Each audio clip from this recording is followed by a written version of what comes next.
All right, hello and welcome to Heroes 101, the Nexus Raiders podcast for competitive strategies and in-depth analysis for Heroes of the Storm. I'm Commander Chu, and today we are going to be talking about Illidan, a melee assassin from the World of Warcraft universe. Oh, I should probably turn off the stream audio. All right. So I'll be going over his trait, talents, and heroic options, how to categorize him, builds and playstyles, comparison to other heroes, what he's great for, great against, and also what he's weak to and weak against. Then I'll talk about when you should be drafting him and what maps and situations he works well in. And then if we have more time, I'll go over some other stuff. But before that, I just wanted to give a quick shout out to our top patrons, which would be Bradley Falk, Eric Talent Jr., Nick Barnhart, and Michael Milia. And I just want to say thank you to the rest of our patrons for making this coaching series possible. You are all the absolute best, and please be sure to check patreon.com/Nexus Raiders for the full MP3 download and video of the session for those of you who are patrons. Alright, so let's get started. Let's see, I guess I'll just go over Illidan's talent traits and all of that kind of stuff. Oh, actually, I didn't write his trait down here. Well, basically, his trait is he heals for 30% of the damage that he deals out. I'm fairly certain that's only for auto attack damage, but hey, I might be wrong. Could be ability damage. Whatever, most of his damage comes out from auto attacks anyway. But you heal for 30% of that damage dealt. Your Q is a targeted semi-teleport. It's a gap closer. That's the better way to describe it. So when you use your Q, click on an enemy target. So that's any enemy unit, whether it be a minion, a wall, tower, or a hero. It'll close the gap, and then it'll flip you over that target. So it's really great for escaping backwards or making dives and body blocking, which I will discuss later. Thank you, Darkstorm. Yeah, ability damage only applies healing from the level 7 talent. That is important to note. His W is also a gap closer, but not the same distance as his Q.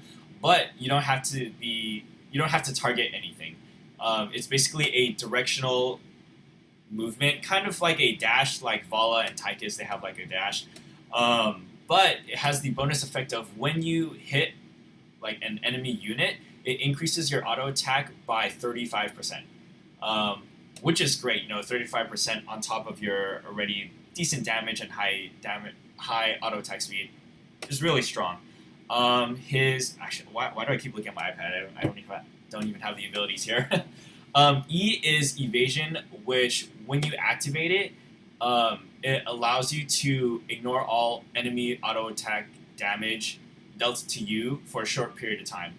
So that includes tower shots, minions, mercenary attacks, and of course enemy heroes attacking you. Now it's important to note that it's not a charge-based like block. It's evading all auto attacks within a duration. So let's say the entire enemy team comes and auto attacks you for like 2 seconds while your evasion is up, you won't take any damage. And that's what really gives Illidan a strong semi-tanking capability. But I'll go on to that later. I keep looking down. Let's see. His heroic option. Oh, actually, his heroic options are in here. All right, cool. So now I'll go over the talents. I'm going to try to make this fast so we can get into the more in-depth analysis type of stuff. So at level 1, Illidan has 3 talent options, which are Immolation, Battered Assault, and Unending Hatred. If you're looking at the iPad thing on the screen here, I'll zoom in a little bit so you can see. Okay. Immolation does AoE damage of 22.8 damage per second when you use your W. So let's say you're going into minion wave. W in, it'll be kind of like Burning Rage, I think it's called, on warriors. So it just does damage around you. It's kind of like an aura. Lots of capability. Battered Assault, when you hit 2 or more heroes with your W, it modifies your W buff to be 125% damage as a buff rather than 35. So let's say you you W and you hit 2 heroes at once. So you have your regular auto attack damage, but you're going to increase that by 125%. Unending Hatred is basically seasoned marksman, but after the quest is complete, you double the buff value, and then you can continue the quest in a linear progression. So I believe it's 20 stacks, so once you kill enough heroes and minions to hit 20 stacks of Unending Hatred, it'll give you 20. You will have a 20 damage buff on your auto attack. So let's say your auto attack is like 80, right? For each auto attack, when you get to 20, it gives you 20 plus damage, so it'll be 100. And then once you hit 20, you complete the quest and it'll double it, so it gives you plus 40. So you'll do 120 damage per auto attack dealt. And the quest doesn't ever end because it's called Unending Hatred. So as you keep going further on in the game, it'll continue to add basic attack damage. Yeah, it'll continue to add basic attack damage. And it's just important to note that you get a considerable buff, like the 20 auto attack damage buff, once you hit 20 stacks. At level 4, he has 3 talent options as well. Rapid Chase, a 15% movement speed buff after using Q for a short duration. I never take this, so I don't even know what it is. But basically, once you use your Q, you have like a 15% movement speed buff, which I guess is nice. But his other 2 options are Friend or Foe, 20% range buff to Q, and allows you to target allies without doing any friendly fire. So let's say you are trying to close a gap between you and an ally because maybe the enemy team is like closing in on you. You can use your Q on an ally, but it's important to note that it only works on ally heroes and not any buildings. And it also doesn't flip you over your ally, like how it does when you target an enemy. So it's just going to be like a dash to your ally and not dash flip. Unbound, your W can now traverse terrain, and after gaining 30 stacks as in hitting heroes with it, it gains a second charge. So basically you'll be able to... Actually, I can just draw this here. Let's say there's like a wall or something, and this is you as Illidan right here. You can use your W to go across it when normally you would have to go around. So it's a pretty useful talent, and I'll talk about it more later. At level 7, you have Reflexive Block, which is gain 2 charges of block for 3 seconds after using your Q. Fairly simple. When you use your Q, you get 2 charges of block, and that's a 75% damage reduction of auto attacks that you take. Thirsting Blade, increase your trait value up to 50%, not by 50%. So normally you heal for 30% of the damage you deal. Now it's going to be 50%, but that's only when your W is active. So when you've hit an enemy unit or target with your W. Hunter's Onslaught is heal for 25% of ability damage dealt, heal for 50% versus heroes. So if you took Immolation at level 1, you have that AoE damage. Then you'll heal for 25% of ability damage done to all of the minions, for example, that are around you as you have your W active. Or, for example, if you take March for Death at 16, which I'll discuss later, and you hit heroes with it, you'll heal for 50% rather than 25% of that ability damage. At level 10, you have 2 options. You have Metamorphosis and the Hunt. For Metamorphosis, it's basically an instant teleport, and it does 47.84 AoE damage in a relatively large area, and it increases your health by 208 per enemy hero that's within that area of effect. Basically, I'll just draw on this. Okay.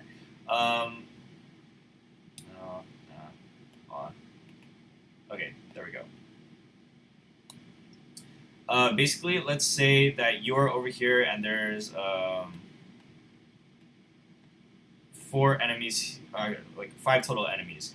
So what it'll allow you to is it's an instant teleport within range. So let's pretend this is your range. Okay, you'll teleport and you'll see an area of effect where you land. And if you're not on quick cast, you can see the projected area as well. So let's say in this scenario, you use your Metamorphosis on 4 enemy heroes. It'll do damage to those 4 heroes, and it'll give you 4 times 208 health for, I believe, 18 seconds.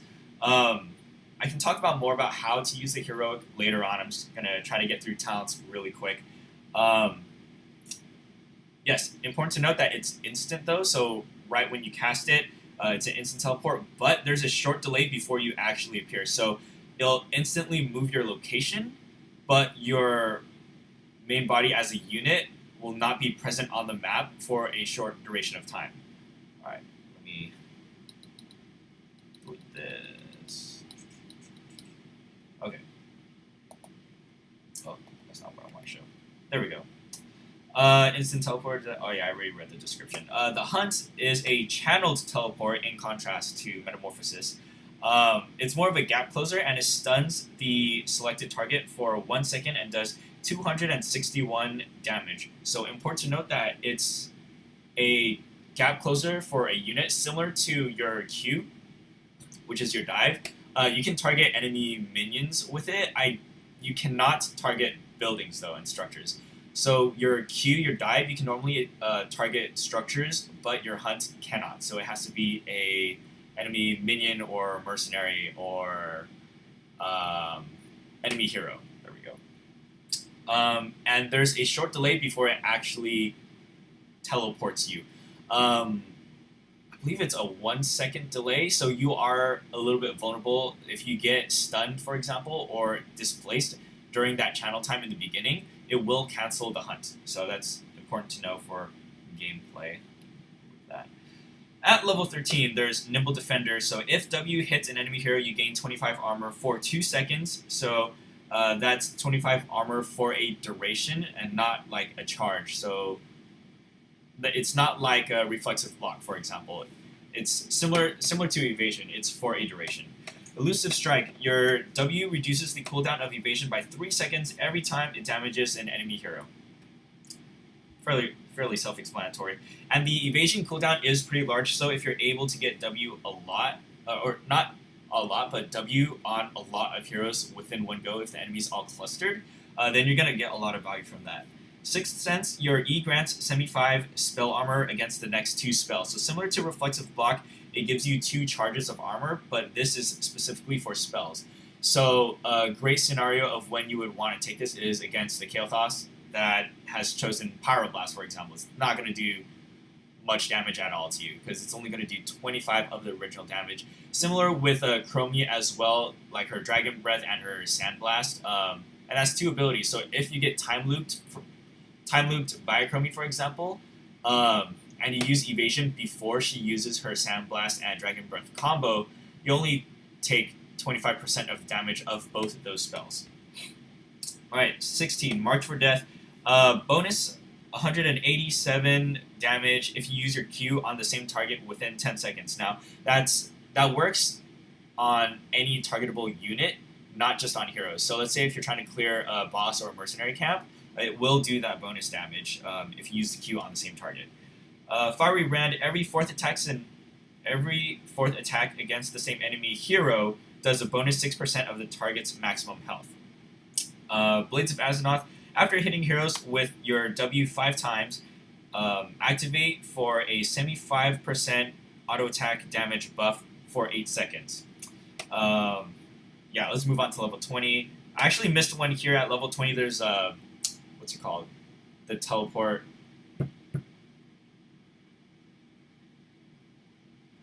Stormbolts? I don't know. It's some sort of teleport that's usually really good on heroes, but I never take it on Illidan, which I can explain why later. But anyways, for level 20, you have Demonic Form. Attack speed increased by 20% and reduces crowd control duration by 50%. You can mount while in Demonic Form, and it is permanent. So let's say you go into Demonic Form, even after 18 seconds, you'll still maintain that Demonic Form.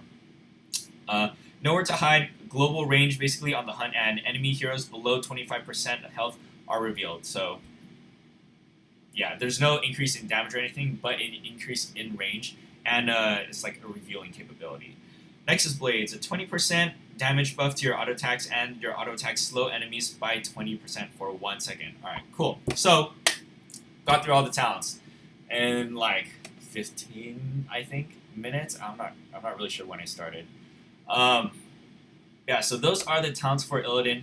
So before I get into more of a in-depth, I guess, analysis of Illidan, I can go over the 4 different builds I've prepared for you. I'll just go through them in order. So highest DPS.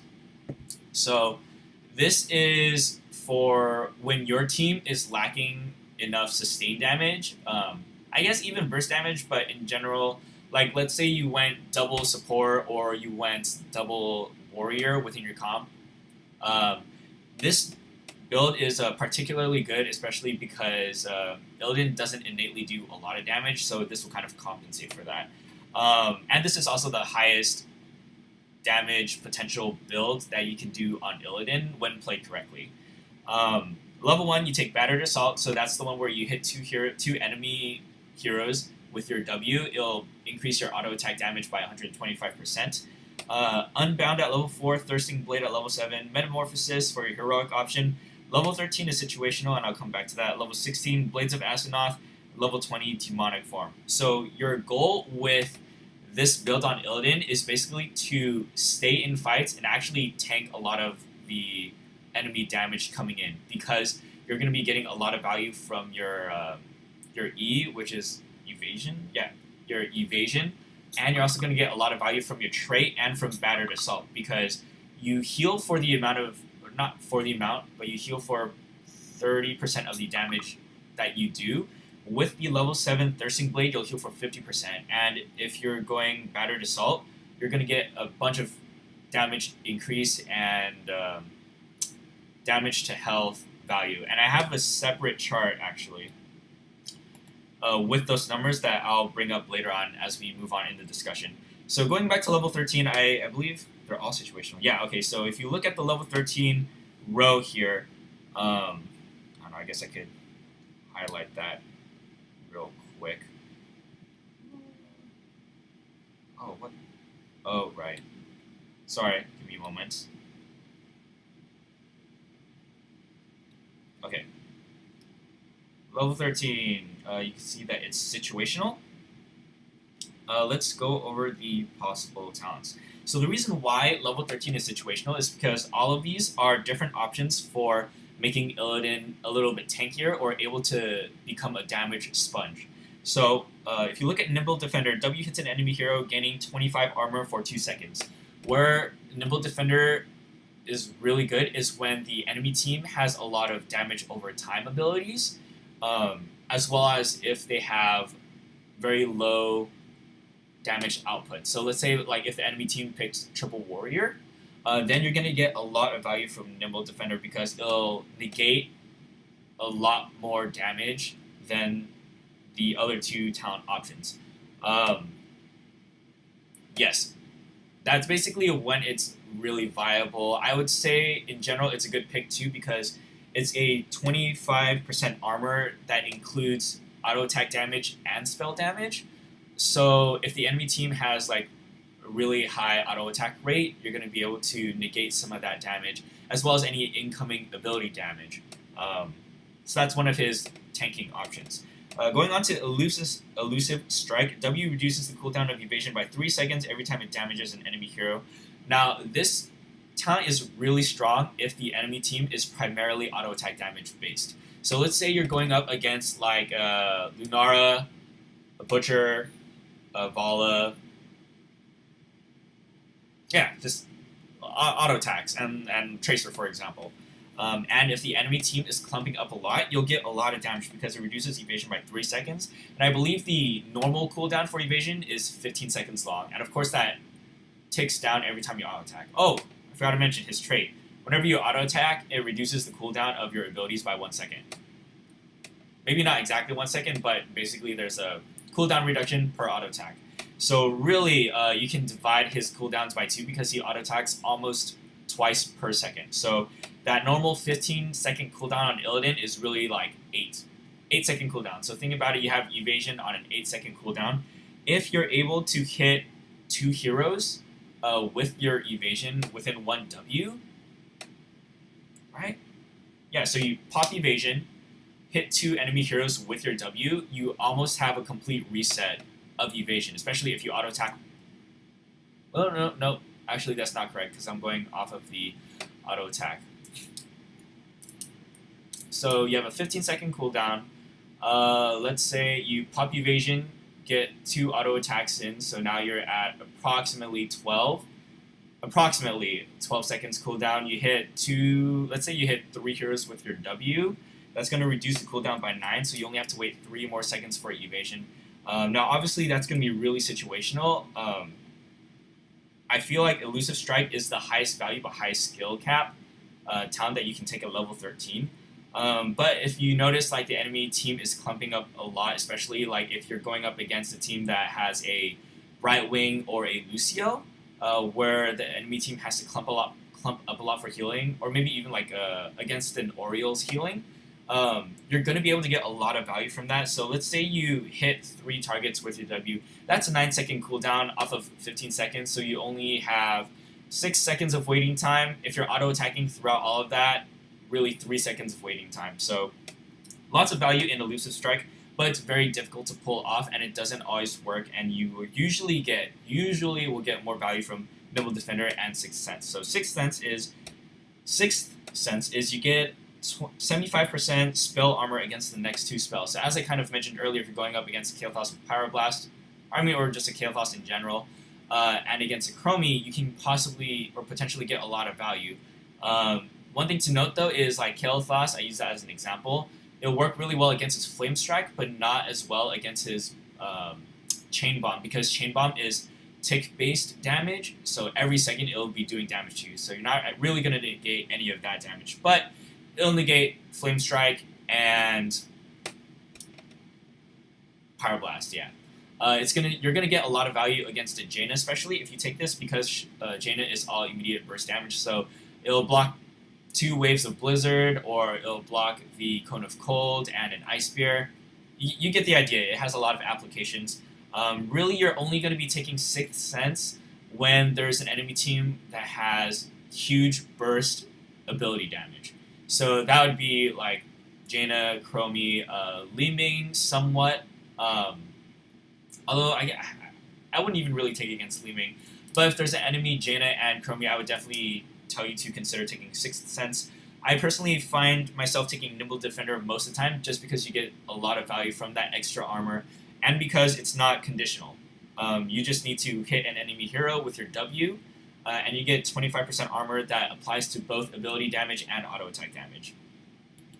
Okay, that's why level 13 is situational. Those are all his survivability talents. And you could argue that level 7 is also like a survivability talent option, where you could possibly pick any of the 3 options at level 7, so that would be either Reflexive Block, Thirsting Blade, or Hunter's Onslaught. But really, as you'll see in my different builds, each one has a specific level 7 talent that you should be taking. So, as I said, that first build is the highest damage you can possibly get on Illidan. I've definitely gotten over 100k hero damage using that build. It allows you to be really aggressive, but something important to note is that you don't really want to dive the enemy team as much when you're going this build. What you really excel at when you build this way is zone control. So if you're able to hold a zone very well with like a Johanna, for example, with Muradin, etc., really any zone control based hero, you'll get a lot of value from here, because the enemy team will be clumped up a lot, and it's going to be increasing your chances of getting that battered assault value. So yeah, basically you're going to be tanking a lot, but you'll be healing a lot, and you'll be doing a lot of damage, and the enemy team is just going to freak out because all of a sudden they're taking a ton of damage from this Illidan, and they're not going to be able to kill you. So moving on to the next build, I couldn't think of a name for it, so I just call it the hybrid build, but this is a very universal build. Can I discuss engaging with Illidan? Does level? That is a really great question. Level totally matters with Illidan, and I'll get to that question later on, because that's a really good question. I'll get to that. How about after I discuss these builds? All right. So right now we're on the hybrid build. So I'll zoom in a little bit. So with the hybrid build, you're going to take Immolation at level 1, Unbound at level 4, Thirsting Blade, Metamorphosis. Your level 13 and 16 is situational, and then level 20 you're going to go Demonic Form. In general, if you take Metamorphosis at level 10, you're going to take Demonic Form, because the upgrade is just really valuable. So the reason why I call this the hybrid build is because it allows you to play and adapt to the situation as you go. So, for example, if I'm in quick match, right? Okay, I guess I could call this my quick match build. If you're not on comms with your allies, if you're not partied up, if you don't know how your team is going to play, building this way will give you a lot of flexibility, and you'll still get a lot of value from Illidan. Going this build will allow you to camp, maintain lane pressure, and still have some damage soaking capability in team fights, and you'll still be able to gap close and pick off the enemy team. So the reason why 13 is situational is because of what I mentioned before, but if we look at level 16, it really depends on how you're going to be doing damage and how often you're engaged in team fights. So if you end up being in a lot of team fights, so I'm going to adjust my cushion here. If you end up being in a lot of team fights, I would definitely take Blades of Azzinoth, because it synergizes really well with Unbound, and you're just going to get a lot of auto attack value. So if you don't remember, Blades of Azzinoth, after hitting heroes with your W 5 times, activate for a 75% auto attack damage buff. So if you're in a lot of team fights, that's going to give you a ton of bonus damage that you're going to be dealing to the enemy team. The other talent that I would take at level 16, if you're not taking Blades of Azzinoth, is Marked for Death. And the reason I would recommend that is because if you're not in a lot of team fights, then I'm assuming that you're only really fighting the enemy team when it's 1v1 or 2v2, or if you're just picking off enemy heroes that are running away. When enemy heroes are doing that, you're going to get a lot of value from Marked for Death because it does provide that burst bonus damage.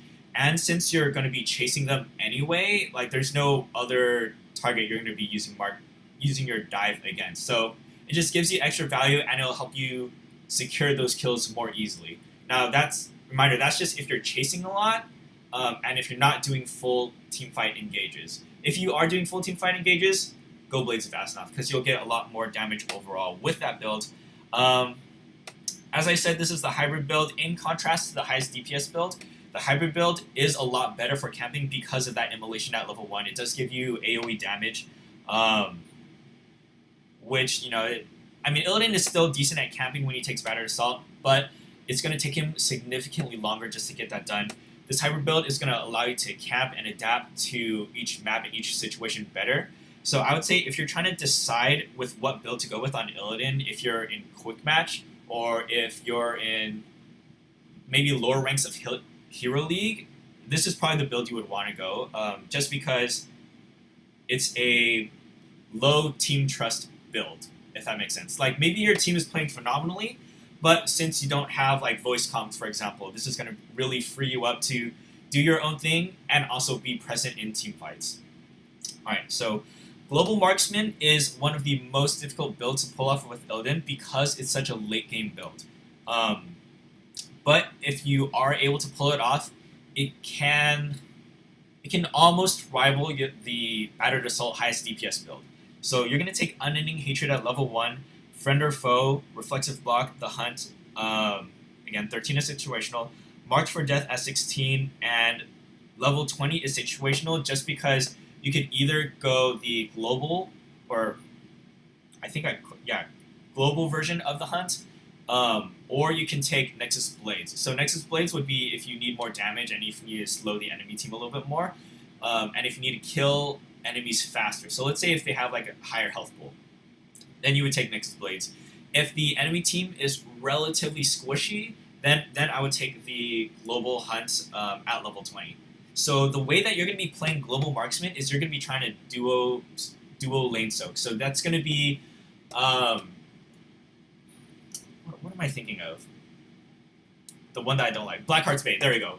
Blackheart's Bay, where there's two lanes pretty close to each other. Illidan can clear lanes relatively okay without immolation.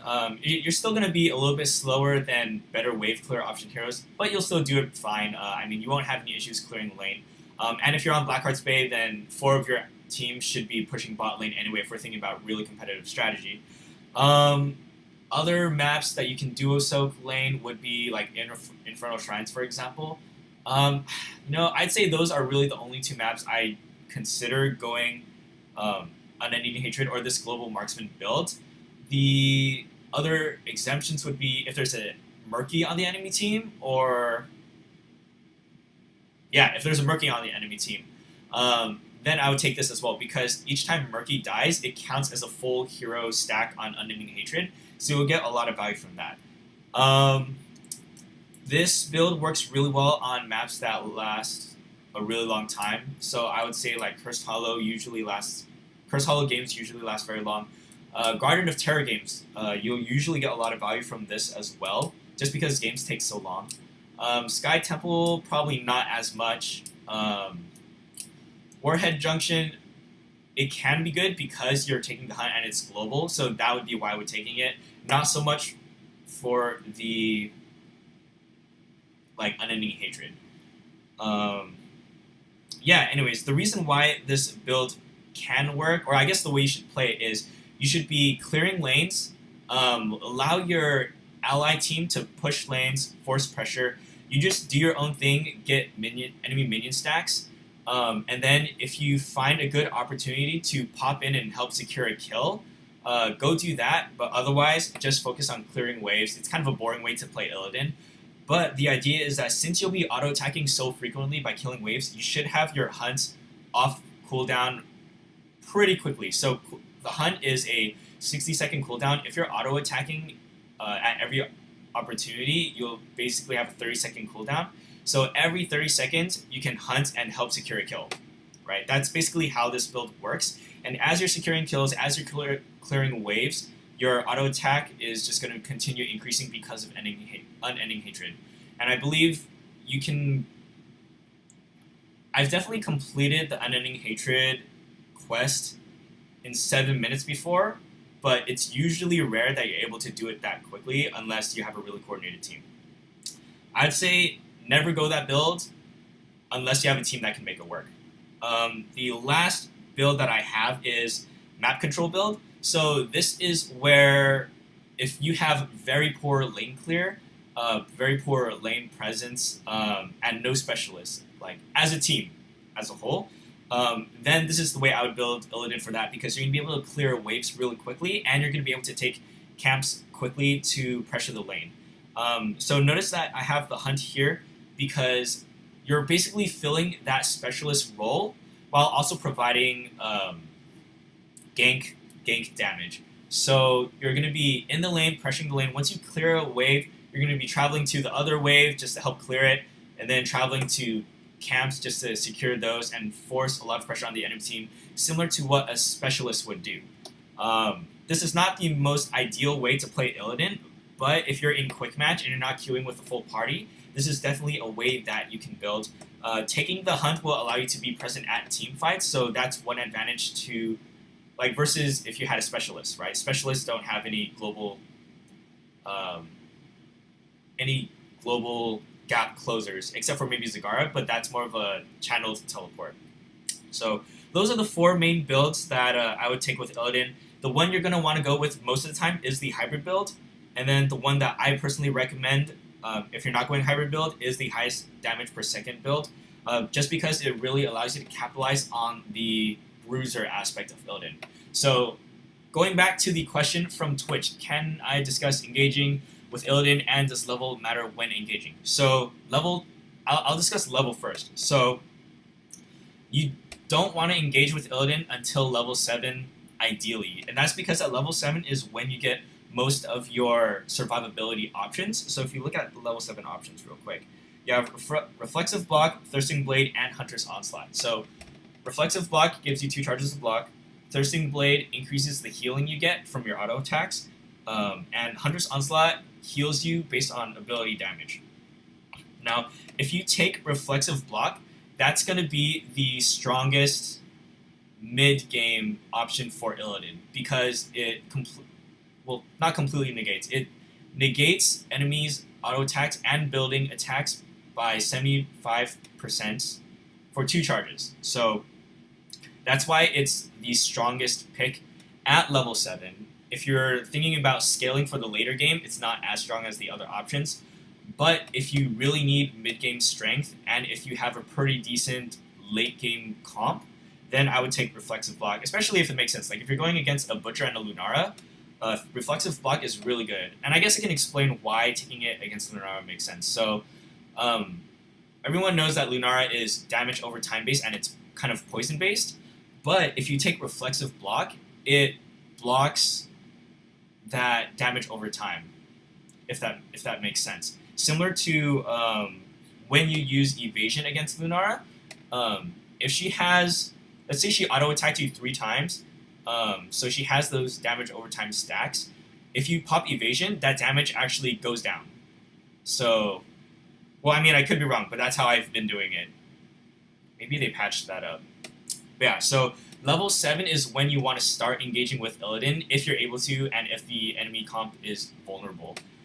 Thirsting Blade, I would say, is the mid-tier level 7 option, just because it's great for sustained fights. If you took Battered Assault and you find the enemy team clumping a lot, you can totally engage hard with Illidan at level 7. You can even engage hard earlier if you take Battered Assault, because you'll be innately doing more healing because your damage is buffed so much by Battered Assault. But if you took Immolation, for example, at level 1, don't engage until level 7 if possible.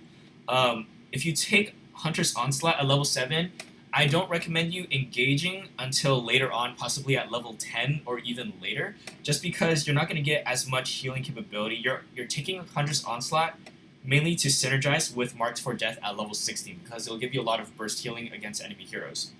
So that's mainly when you want to engage with Illidan. If you take Battered Assault at level 1, engage really hard because you're going to be innately tanky from the healing that you're going to be getting, which is because of the damage you'll be doing. Otherwise, wait till level 7. Does level matter with engaging? So that kind of answers that, and discuss engaging with Illidan. So in general with Illidan, so this is not in regards to what level you are, but team fights in general. So usually Illidan is the point forward, or he's coming in after the tank. And it depends on the enemy comp. If the enemy comp has a lot of crowd control, then you're going to definitely wait until your tank engages first, because one of Illidan's weaknesses, which I can discuss later on, is crowd control. Slows, not as much, but roots and stuns and polymorphs against Illidan are ridiculous. It really weakens his capability of surviving, just because one of Illidan's best aspects is his mobility and his ability to dodge spells. So if the enemy team has a lot of crowd control, let your tank engage first, and let the enemy team burn most of their crowd control on your tank before you go in with Illidan. And then after most of that crowd control is out, then you can engage really hard. With Illidan, depending on your comp, if you have a strong engage comp, then you can go ahead and dive the backline and pressure them there, because you'll be able to force the enemy healers or enemy assassins positioning. If you have more of a zone control comp, you're not going to want to dive as far. Mainly you want to just hang out against the front line. And I'm assuming in that scenario you're going to be taking Battered Assault. If you're going to be pressuring the backline in a heavy dive scenario, then I'm assuming you're taking Immolation or you're taking Unending Hatred. So I think that answers the question for the most part. So let's see. I went over trait, talent, heroic options. I didn't categorize them yet. So I would categorize Illidan as a bruiser assassin. Depending on how you build, he can definitely be tankier in that he can absorb more damage, or he can be not as tanky, I guess. It definitely depends on the talent options, which I mentioned earlier. Wait, is there a world where Chu does insta-dive every fight? Is there a world where Chu does insta-dive every fight? Usually with Illidan... Oh, okay, so I would say I never insta-dive usually with Illidan, but because I'm normally drafting Illidan, like whenever I do draft Illidan, it's because the enemy team doesn't have a lot of crowd control, and because they do have like vulnerable, like squishy assassins or healers. So that's why I would be drafting Illidan, and in that scenario, you almost always should be diving aggressively to force the positioning of the healer so that the healer cannot heal the front line, while your main sustain damage just chunks down the front line. So let's say if you have a ally Vala on your team, let's say you have a ally Vala, 2 warriors, a support, and then there's you. And then the enemy team has 2 warriors, I don't know, 2 warriors, support, and 2 range damage, right? In that scenario, you would definitely dive heavy onto the enemy backline. Just because your dive is on a 6-second cooldown, as you auto attack, it's really a 3-second cooldown. You also have your W, which is an 8-second cooldown, which translates into 4 seconds.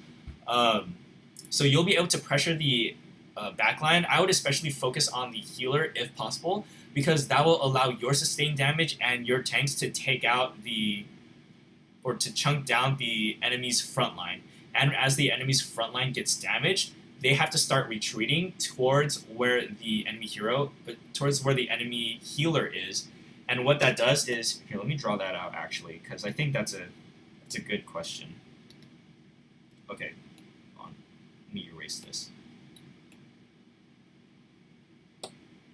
Okay, so if you're looking at the iPad, let's say yellow is going to be allies, red is going to be enemies. So let's say there's your 2 front line, there's you on the side, your support in the back, and also your ranged sustained damage in the back, versus an enemy who's like double warrior, and then support, and double range. So maybe like one's a mage and the other one's a auto, like sustained assassin. So the way you're going to be going through fights, let me see if I can mark that. Your target, so this is US Illidan, right? Your target is the support in the back, because I'll explain why later. So the way you're going to do it is wait for your warriors to engage. You're going to walk right up to them at the midline.